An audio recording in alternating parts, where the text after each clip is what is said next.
Okay, we're going to move on to subtracting polynomials. Number 5 right here would be a perfect place for us to start. When we subtract polynomials, we're going to have to rewrite all of my terms. We're basically going to look and see if there's a negative of any type in front of the polynomial. There's no negative in front of these parentheses. So I'm going to keep this as 5x minus 3. But on this second half, I definitely see a negative. This negative is going to need to be distributed to both of those terms. So instead of 3x, I am now going to have a negative 3x. Instead of 9, I have a negative 9. That's the difference in subtracting. If there's a negative in front of them, I need to distribute that negative to all the terms inside. So where this 5x and 5x are the same, that negative 3 and negative 3 are the same. Because this had a negative in front of it, that 3x has to change signs and that 9 has to change signs. From that point, we go ahead and do the same thing. There is my x term, there is my x term there, and then I have a negative 3 and a negative 9. 5x and negative 3x, I have 5 positives, 3 negatives, which means I'm left with a total of 2 positives at the end. And negative 3 and negative 9, that's minus 12.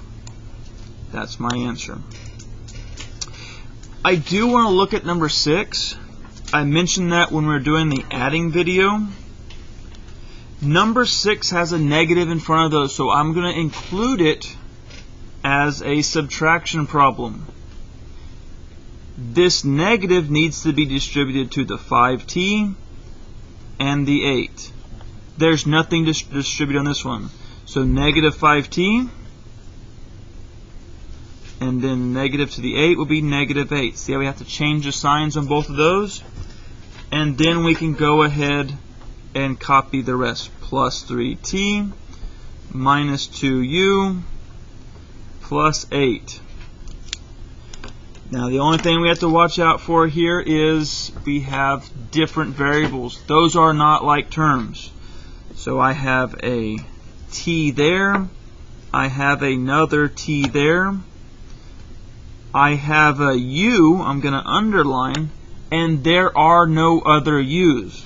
Then I have a constant there I'm going to circle, and a constant there I'm going to circle.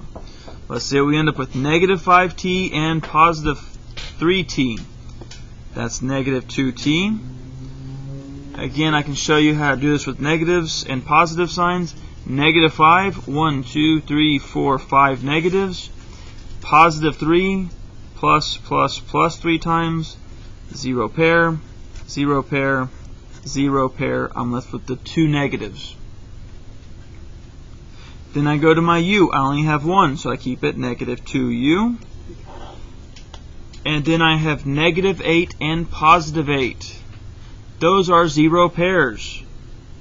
Negative 8, positive 8 cancel out. My answer for this one is negative 2t minus 2u.